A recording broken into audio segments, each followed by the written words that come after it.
We are Clint and Allison Dowda from A Double Dose of Dowda, and we are so excited to have you join us today for talking about the idea of press when it comes to giving teachers feedback if you are an instructional coach. Okay, so before we get into press, why don't you give us just a brief overview of what bless, address, press is? Sure, I'll do that. So the idea of bless, address, and press comes from Kelly Gallagher and the work that he does with his student writing groups. I found that very helpful in my work with teachers as an instructional coach. So whenever teachers ask for feedback, I give them these 3 areas that they can ask for feedback. One is bless, and so that just means that they want to hear something they have done well. They want a pat on the back, and there is nothing in the world wrong with that. And really, I think anytime we give feedback, there should always be some sort of bless wrapped up in there. The second type of feedback that teachers can request is address. So there's something in particular that they want to look at or want me to look at and give them feedback on. And then lastly is press. So press means that they're just open to learning and growing in any area, and they want feedback on anything in order to help them improve as a teacher. So that one's a lot more wide open, and that's the one we are going to talk about today. Okay, so a teacher asks you to come in. They feel like they're ready to just be pressed on something. Sure. How do you choose what to press them on after watching that lesson? Yeah, so sometimes in watching a lesson and a teacher who wants to be pressed, there could be a whole list of things. Whether they're a really strong teacher or a newer or more struggling teacher, there can always be a long list of things. And so sometimes it can be hard to choose which items we are going to focus on for our work together. So one area that I do look to, if I can, if there's something that will help them for their evaluation rubrics. So there are times where on those, I know there are certain areas, like questioning is something that always comes up, and thinking is another skill on the rubric that teachers are asked to press students in. And those are typically areas just overall that teachers struggle with for their evaluations. So those can be easy areas to select in order to help them grow. And teachers are often motivated in those areas because it does have to do with their evaluation. And so that leads to motivation more than anything else sometimes. Now, another piece that I will sometimes select is in looking at how a lesson went.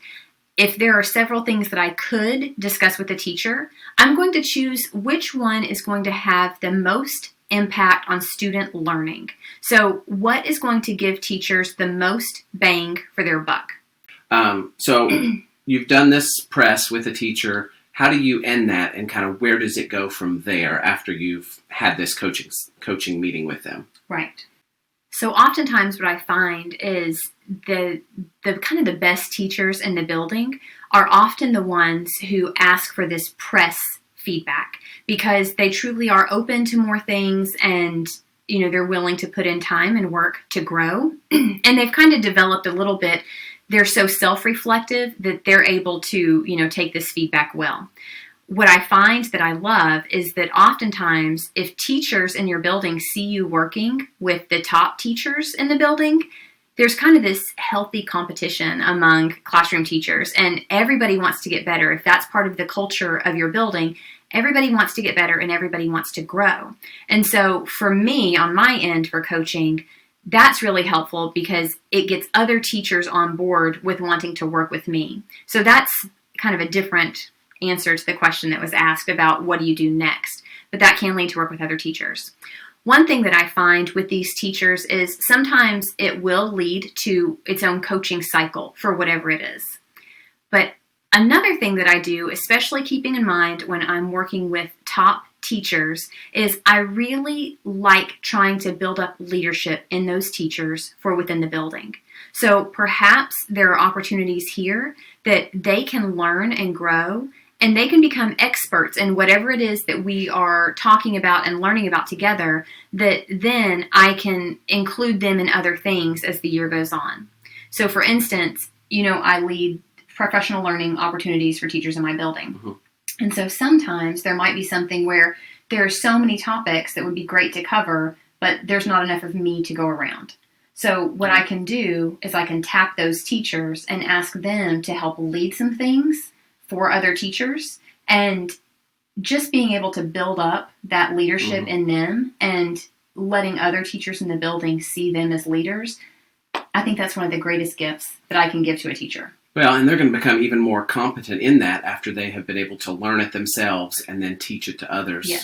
It reminds me of those old posters I used to see when I was in school that said, you remember 10% of what you hear, and it went all the way up to where you remember 90% or 95% of what you teach. Yes. So, yes. Yeah, I think that's a great idea to do. So building that up with them, I think, is important. And then another note that I'll just throw in is, it reminds me, George Couros talks a lot in one of his books about this idea of the difference between being a classroom teacher and a school teacher. And a classroom teacher is one who is excellent and just does great things in his or her classroom. Mm-hmm. But the school teacher is what we really want to build up in our schools, because those are teachers who help other teachers and help more students than just their little classroom. And so that can add so much value to a school if you can be part of what builds up the teacher leadership in your building. All right, so here's maybe a tough question that coaches may find themselves in. Let's say a teacher has asked you to come in and press them. Mm-hmm. And then throughout the course of your conversation with them afterwards, you realize they did not want to be pressed. They don't want that. What do you do? How do you react to that? So that may happen. That may have happened to me at some point. And so just to share my story, I did go into a classroom, and the teacher said, oh, I love feedback. Just come observe and give me feedback, because I asked if there's anything in particular. And they said, no, I love feedback. Well, what that teacher loved was praise, and and maybe there would have been some love for feedback in there, but I did not do well in that situation for that particular teacher. And this was before I started implementing this bless, address, and press idea, and I didn't know to ask for that. And so what I found was, when I was, given that open license to just, give feedback on anything, the teacher was definitely not receptive to what I was sharing. And so, or what I, thought would be helpful for them to know. And so I actually did go back the next day and apologize to that teacher. And I said, something along the lines of, hey, I just don't feel good about how we left things yesterday, and I just wanted you to know that I think you're fantastic, and you did X, Y, and Z in your classroom, and students really responded well to that, and so I was able to recover. But yes, I think that's all the more reason to go into an observation, knowing what sort of feedback a teacher wants, because if they do not want that feedback that you are offering, it's not going to go well in that conversation. Teachers, sometimes they may ask for that press feedback, but that may not be exactly what they are wanting to hear. And so you always have to leave it up to the teacher in terms of, they're the ones that are going to have to do the work once you finish your conversation. And so you need to make sure that it's something that they are going to want to pursue. So it sounds like no matter what the teacher has said when you go into that meeting, you have to read them and read the situation, just like classroom teachers do with their students as far as reading, can I push this child anymore? You're doing the same thing with teachers as far as when to back off and when to push on. Exactly.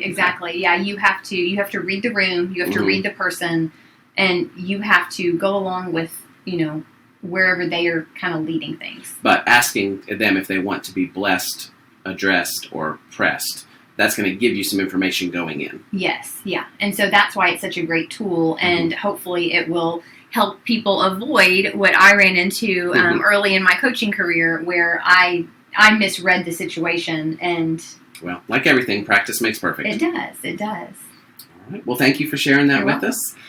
We hope you will check out more of our videos. There's more on bless, address, and press, and lots of other videos. So we hope you learned something today. Have a great day. As always, thanks for watching, and we would love for you to subscribe to our channel. Thanks so much.